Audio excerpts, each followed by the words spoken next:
Any luck? Okay.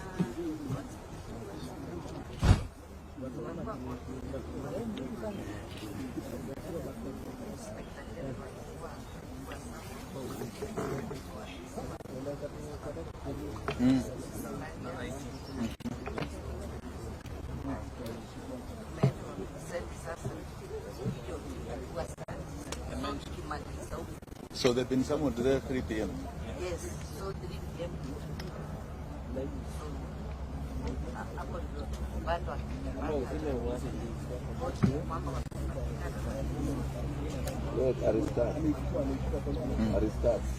Okay. So who do you think I should introduce here? So what we'll do, we'll ask everybody here to introduce themselves. Okay, are we ready? Yes. Asanteni sana. I want to thank you all for coming, especially the fourth estate. This is a very serious moment in our country's history.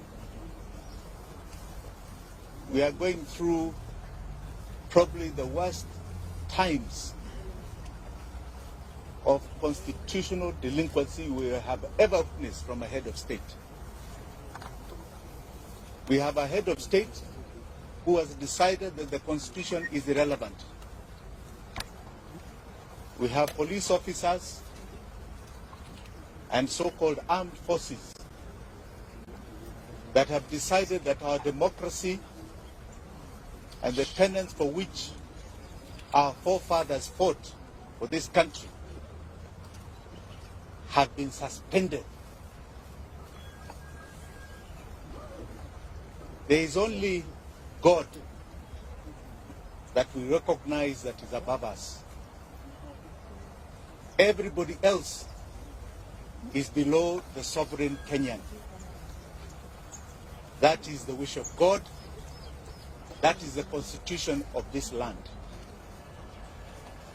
We have a statement here in relation to the killings and abductions that have been going on in this country ever since the peaceful demonstrations that started in June. Many of us on this table are victims of this. We have families here that have been so devastated by the loss of loved ones, especially young ones. But before I read this statement, I would appreciate your patience in recognition of some of the people who are seated here with me. Some people who are here with me have suffered untold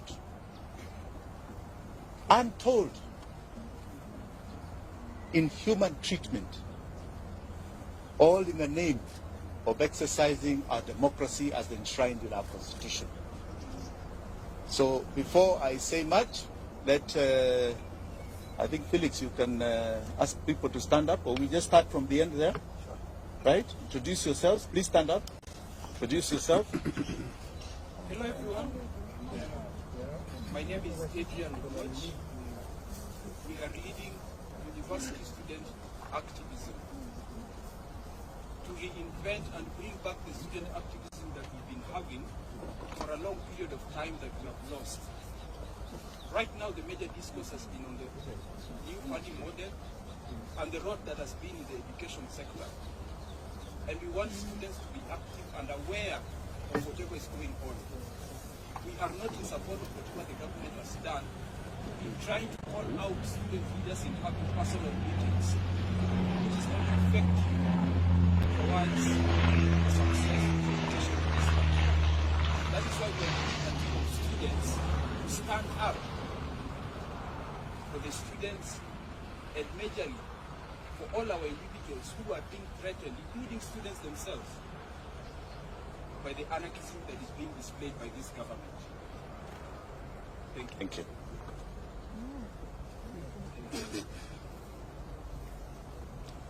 So hello everyone. Hi. Issue because I believe at stake here is our very lives, our very existence.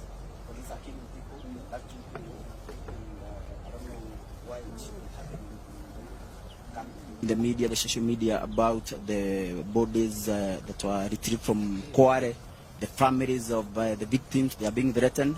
The youths who helped to retrieve the bodies, they are being threatened by the DCI. I think this is uncalled for, and this is what we should stop.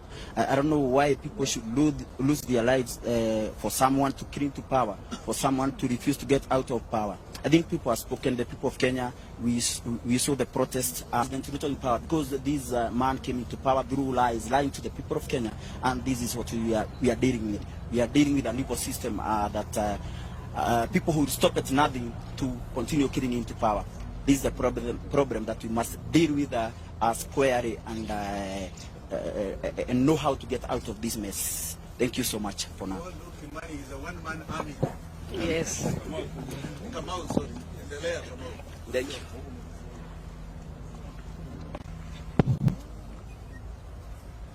Habari zenu.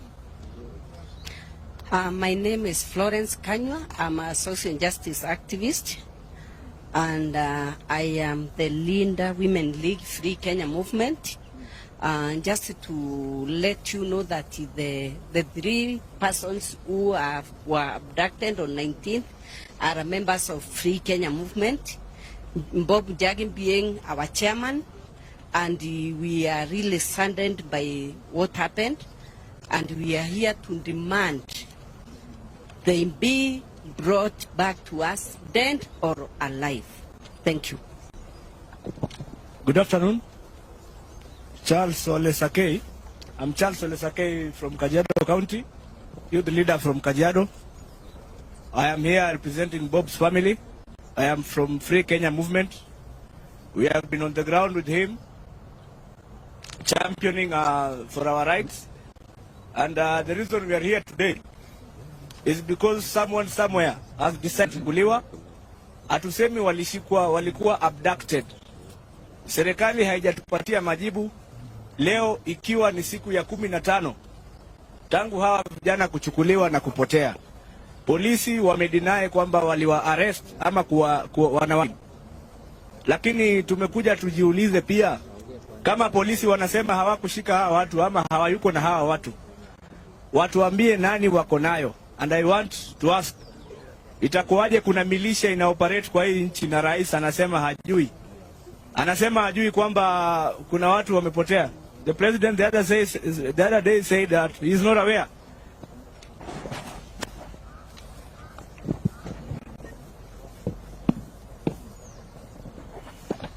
We'll come back to the introductions. Ladies and gentlemen, as I said, we are at a very sad stage in the country's history. I'm going to read this statement and know that it has been compiled by all of us because we want to send a message directly to William Samoei Ruto. Directly to him. Crooked Ruto is responsible for the illegal abductions and killings. Today, we stand in solidarity and empathy with all the families here and those who did not make it to come for their sons and daughters who have been abducted and have disappeared. It is devastating for a family and friends when a loved one disappears. Yet this is a harsh reality facing Kenya today. I'm very touched by the plight that has been going on, and more so because Bob Jaggi and the Longman twins came to visit me in Kamkunji after I was illegally arrested by the police, to some of us personally. Your pain is my pain. We are sounding be alarmed. We are on the edge of an abyss and moving speedily in the wrong direction. We must wake up and collectively demand for truth, accountability, and justice. Many times it is said that if it happens to one, we keep quiet. It happens to another, we keep quiet. Eventually it will land in each of our doorsteps of so-called terror suspects. We've seen it over the years. But because there is a security team that tells us that it's for our benefit, we keep quiet. Today they have extended it to people who have been peacefully demonstrating in this country. Abductions is becoming a way of life. Extrajudicial killings a way of life. This is not the Kenya. Abductions, enforced disappearances, and extrajudicial killings in Kenya remain a state strategy to spread terror amongst us. The feeling of insecurity and fear it generates is not limited to close relatives of the abducted or the disappeared only. It affects each and every one of us. Illegal abductions and enforced disappearances violates the right to life, liberty, protection before the law, and protection from other cruel, inhumane treatment and punishment. And victims and survivors, like we have here. We have a young man here who was abducted all the way to Maragua. He'll tell you his story. Abductions are a gross violation of the international law, including it is kidnapping people, kidnapping Kenyans.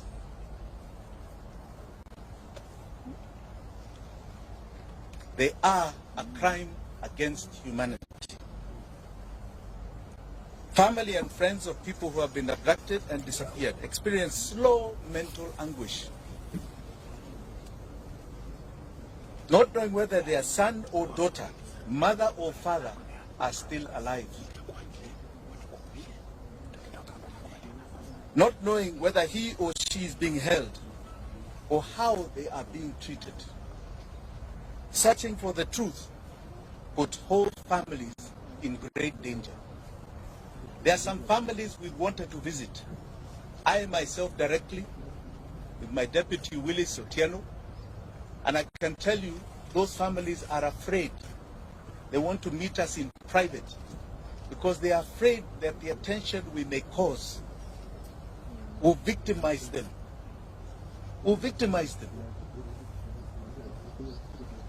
No order or instruction of any public authority, civilian, military, or other, may be invoked to justify a form of abduction, stroke kidnapping, to enforce disappearance.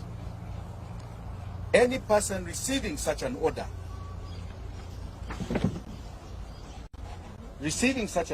or instruction shall have the right and duty to not obey it. Article 26 of the Constitution of Kenya guarantees every Kenyan the right to life, specifically stating a person shall not be deprived of life intentionally. Article 28 and 29 of the Constitution provides the human dignity, freedom, and security of the persons, which includes and not be subjected to torture or treated or punished in a cruel and inhumane manner. The Inspector General of the National Police Service, under Article 245 of the Constitution, must exercise independent command of the police. We have seen what is going on. You have an IG who stands up and says you can demonstrate. It's in the Constitution. 2 days later, he's chasing everybody from the streets and his officers are shooting. Who is giving him those orders? The IG is constitutionally required to ensure the police operate with the highest standards of professionalism and comply with constitutional standards of human rights and fundamental freedoms while performing their work. In exercise of the command of the police, the IG has the constitutional responsibility to ensure that the officers commit to protect the right of life of all Kenyans by adhering to the Constitution. President William Ruto took oath and swore that he would truly and diligently serve the people of the Republic and the Republic of Kenya. He would diligently discharge his duties and perform functions in the office of the President while doing justice to all in accordance with the Constitution and the laws of Kenya without fear, favor, affection, or ill will.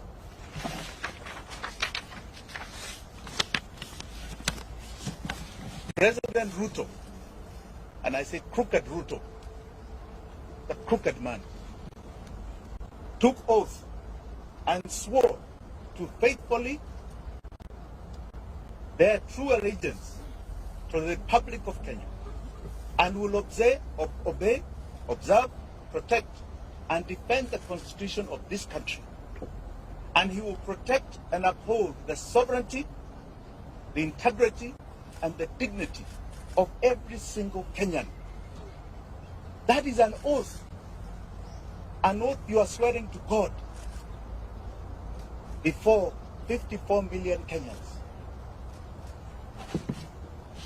Regrettably, today it can be confirmed that crooked Ruto has not only violated the Constitution of Kenya, but has contravened his oath of office. He has become a constitutional delinquent. For the avoidance of any doubt, if any of you have any,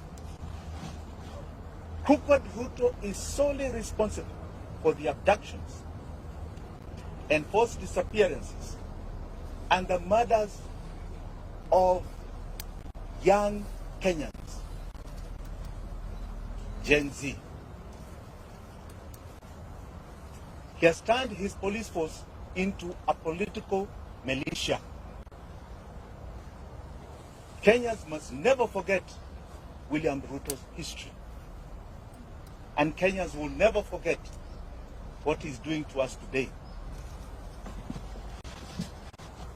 Crooked Ruto is hypocritically mocking, laughing, and demeaning the abducted, disappeared, and murdered sons and daughters of this country, and their loved ones who are painfully crying daily.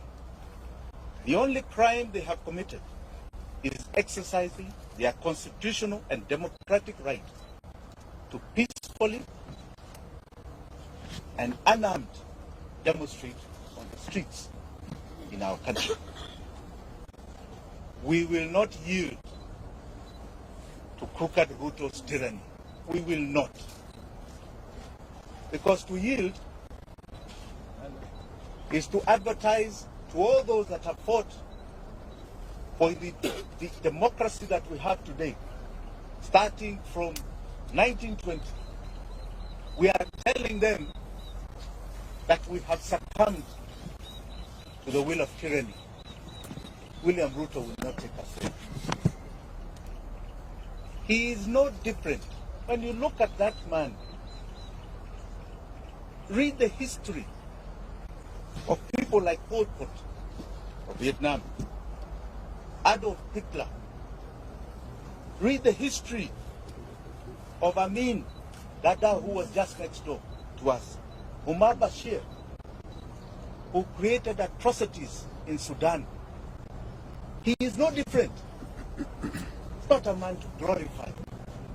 That is a man to feel shame that he represents this great country called Kenya in any position. Finally, I wish to assure the abducted, the disappeared, and their families here and home You shall never be forgotten by Kenyans. Ruto may forget, may ignore, but we will never forget. You are the true freedom fighters of our time. You are the heroes and heroines of this country. Forgetting you is rejecting our own identity. Forgetting you is to renounce the meaning of our life. Forgetting you means that we do not even love our own families. We will keep the memory of our abducted, our disappeared, our murdered. Forgetting them is allowing crooked Ruto to achieve his goal of erasing our loved ones from this earth. We are going to continue demanding justice. We shall relive their memory as we do. The abducted, the disappeared, the murdered shall live forever in our minds, in our hearts, and etched in the history of this country. Thank you very much. Do you have any questions? Yes. What's your name? My name is from the Street Boys. The president recently said that he is not aware of anything from that, and should there be someone who is aware of such a case, should provide the name yes to know. Have you and your team done? You know, crooked Ruto has a big problem. He seems to be delusional. The information is in public domain. The media has over and over stressed names. Are you telling me he does not listen to the media? He doesn't watch TV like all of us? If he was true to the oath of office that he took, he doesn't wait for people to submit names. He would have already set up an inquiry with the allegations that are already there. He should be informing us what is going on. The only reason he is doing that is because he is the one who is doing it. Okay? Let us not mince our words here. Those are his instructions being obeyed by others. And he will be held to account. The days when people just got away with things are over. The level of accountability Kenyans are demanding, and the world, is at an all-time high.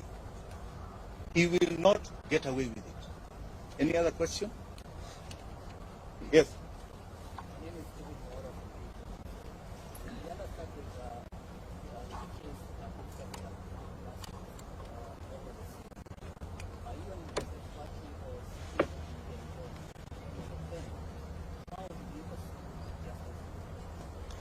You know, justice for the victims is historical to us. When we had ICC, that was an attempt to deal with justice for the victims. We had 1,400 people who died, 2007, 2008. Today, we are talking, we don't even know the exact number. We have bodies in the mortuary, unclaimed, unidentified. We have bodies being found in rivers and swamps and dump sites. We don't know how many. We can only estimate there may be a few hundred. I think we must start looking for justice elsewhere. We are going to make sure they are accountable in this country. One of the greatest cases that has happened, and I like you to all follow this case, is the case of justice for Baby Pendo. Baby Pendo was murdered by police in 2017. And that case is coming up October the 3rd in our High Court here in Nairobi.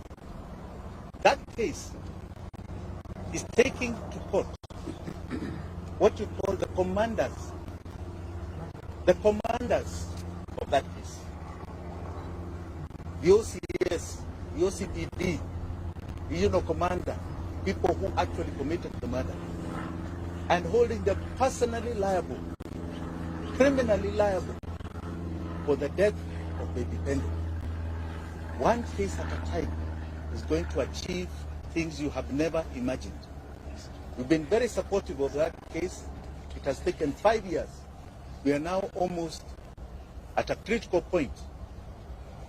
So I want to warn all these commanders who are taking instructions. What's the baby Pendo case? It is coming to you, each and every one of you. Whether you're the IG, whether you're the DCI, whether you're NIS, whether you're an OCPD, it is coming to each and every one of you. And you will face justice for the victims. Yes? My name is Daniel Sahi. Do you think the courts are doing justice to those people that have advocated their cases taken? So far, I have no major complaints to the court system. I don't. I think they're doing a very good job. Today we got an order. I think the IG is supposed to appear this afternoon. Yes. Well, I think we're quite happy with what is going on in our courts. Yes. My name is Sophia from Kifo. Yes, Sophia. To clarify, have you? I know you have. I just want to hear from you. Have you actually reported, the missing people, and what has been the reaction from the, the DCI and the guys that you reported the cases? They have been reported to every single police station that is responsible. In other words, where we assume, let's just say we are assuming, were the areas of abduction or the areas where the families come from. They have been reported. Have you ever sought a comment from the IG? Have you? You're asking us, have you? Why are you not seeking comments from those people? They are the abductors. They are being accused every day. I'm here accusing them. Let them stress their defense. Okay? I was just asking if you follow the due diligence. Absolutely, absolutely. But the onus is not on us. The onus is not on us. It has been done. But don't be like them who want to say, oh, nyinyi mufanya report, mufanya. It's not about us. You think people are creating fake bodies and fake missing persons? Let's be sincere. It has been followed. And as you can see, there are people who are living in their own reality. They don't want to acknowledge that there is such a thing. Yes. Yes, Lugu. So far as Team Wanjigi, how many families have you reached communicate about the missing persons? How many families? How many are there so far? About 12. About 12. Yes, about 12. But as I told you, we are having very serious challenges because these families are very frightened. And they feel if we draw too much attention to them, they'll be victimized. Even their other children will be victimized. But so I would like to keep it a bit quiet. Yeah?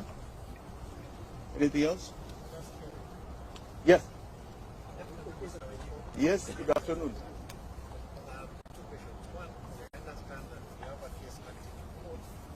Last time when you had a question, you told the public that your team is doing an assessment and very soon you will let the person know how much damage it was for the officer who ended the form. Two, you mentioned that everything is in cloud. That's why you're confident enough that there were some items that were planted in your favor. Is this part of the evidence you present before the courts to indicate it or satisfy the judges with the evidence? Thank you. Thank you for that question. You know, I didn't call this for myself. I was here to talk about others. Kesi yangu itakuja. And I want to assure you, as I assured you that it will be a shocker case. Okay? A shocker case. But I'm not here today to talk about that. I'll come to me. Today, I'm here. All right? There are people who are not here, who have not only died, others have been abducted. We don't know whether they are dead or alive. I think that's really the concern. Mimi niko hapa, niko hai, niko sawa. My family wako hai. Sindio? So we'll come to that. Yeah. Sorry, last question. Yes. We know some of the people that were abducted, they are wao ndio wanategemewa kama watu kwa familia zao.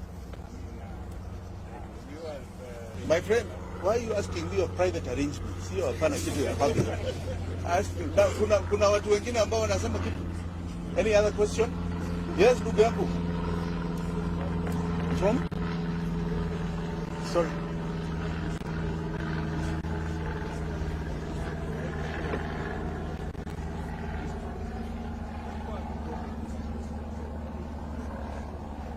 You know, I don't think it's about resignation alone. These are people who should be criminals before a court. They have completely decided the law is irrelevant. And whether they resign today and you put others tomorrow, it makes no difference. The key thing is that they need to be seen in a court of law answering for the injustice that they are committing. That attempt at stopping continual abuse of the law by the police. We need to see an IG in court. We need to see a DCI in court. We need to see OCPDs and OCSs in court. That is what we need. There was a young man who was shot some time ago called Rex Masai. Rex Masai. That was the first one that was brought to our faces. Okay? We have had how many stories for the last 3 months? Including from these agencies, what is it called? Yes. Really. We are talking about young men's lives here. Young girls' lives. I don't think it's a matter of resignation. Yeah. Do you feel like justice is going to ever be done? Absolutely. And do you have hope for the Kenyan? Absolutely. In fact, most Kenyans feel very hopeful. Any of these criminals who are perpetuating injustice will see that court of law. One day, that I assure you, this is not going to continue happening in this country. what is the time limit that giving the government to be able to produce the people, and what is the plan? Well, let us see how they answer today, because today's this afternoon's case is critical. Many of us are skeptical. They will say they don't know where they are. They are not the ones who did it. But they also don't know what we have to prove that they are the ones. So let us see what they produce as the excuse this afternoon. Then you can ask me about time limit. Okay? Asante sana. Please hold on. I would like you to still hear some people here. Yeah?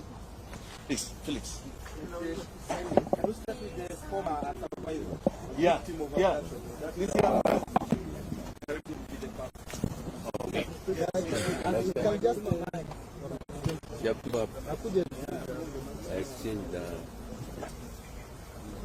Down with extrajudicial killings, down. That's down. Down. Viva.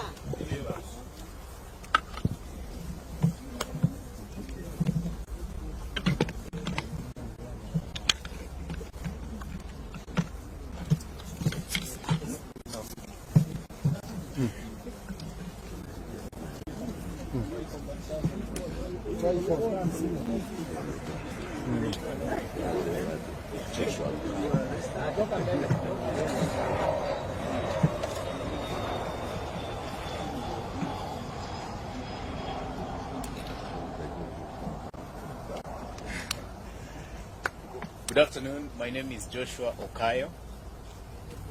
I am a student undertaking my advocates training program at the Kenya School of Law, and also the president of the Student Governing Council at that institution.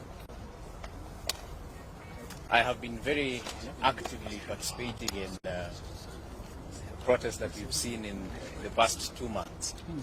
And I remember on 18th of June, I met Advocate Wakili Will is here. We were actually with him on the street. And it appears to me that this was history writing itself.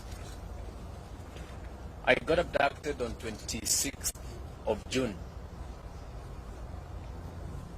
and was released or rather when I realized that I was released, that was 28th of June. Because I found myself at the bank of Maragua River in Murang'a. So today I'm here because I'm here in solidarity with the families, friends, relatives, and everyone else who are related to our brothers and sisters who have since gone missing but have not been found. I am here because this speaks to me. I am here because I identify with the case in question right now. Were it not for efforts like this, were it not for such pressure, probably I would have been found dead. Sometimes I sit down and reflect, and I see the mere reason why I should also fight for other people, the way my friends and the whole nation fought for me. I would encourage Kenyans to all push for the release of these people. And to William Ruto, the young people are on your case. We are on your case. You have seen people going around the country exposing fraud, exposing theft and corruption. That is just a process to ultimately get you out of office. It might take time. It might be slow. But I can promise you, ultimately, the voices of the people of Kenya shall reign supreme. I want to say Paul to the families, because I know how this affects families. Family members, they could do nothing. And you know, the problem is that we have a generation that believes we are very powerless to the extent that a president cannot be called by name.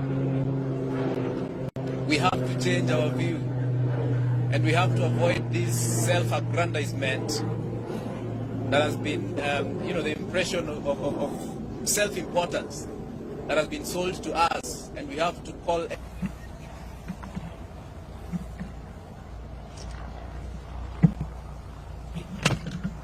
Free Jamil, free Jamil, free Jamil, free Jamil, free Aslam Longton, free Aslam, free Bob Jage, free Bob Jage, free Bob Jage, free Bob Jage, free Bob Jage, free Jamil, free Jamil, free Jamil, free Aslam, free Aslam, free Aslam. Thank you very much. I'm Willie Sotieno, advocate of the High Court of Kenya.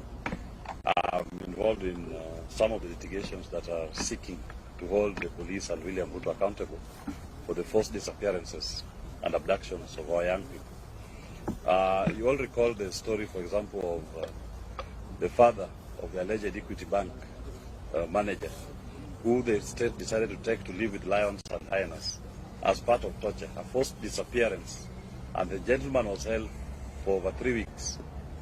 Now, if we believe in the rule of law, and you think the person is a suspect who has committed an offense, our courts work every day. Why not take these suspects to court? Why not subject them to the due process of the law?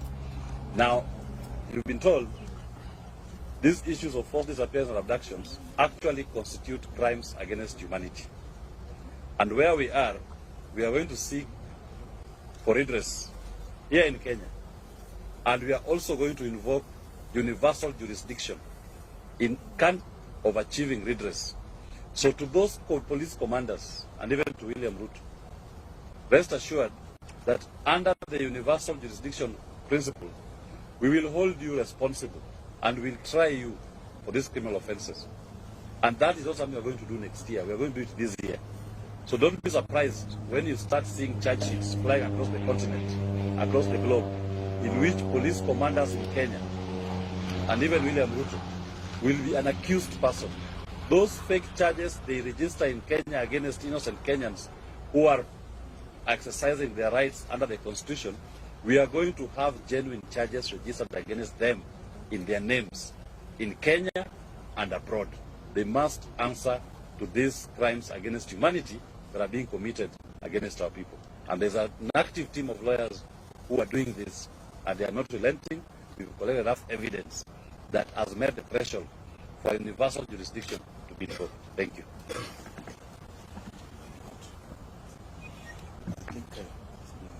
One more word. I have one more word. One more word. William Ruto, I am coming for you. I am coming for you in the political arena. I am coming for you in the legal arena. And I'm coming for you with the Constitution of Kenya. I am coming for you. Know it today and every day that you pretend you are a president of this republic. Thank you very much.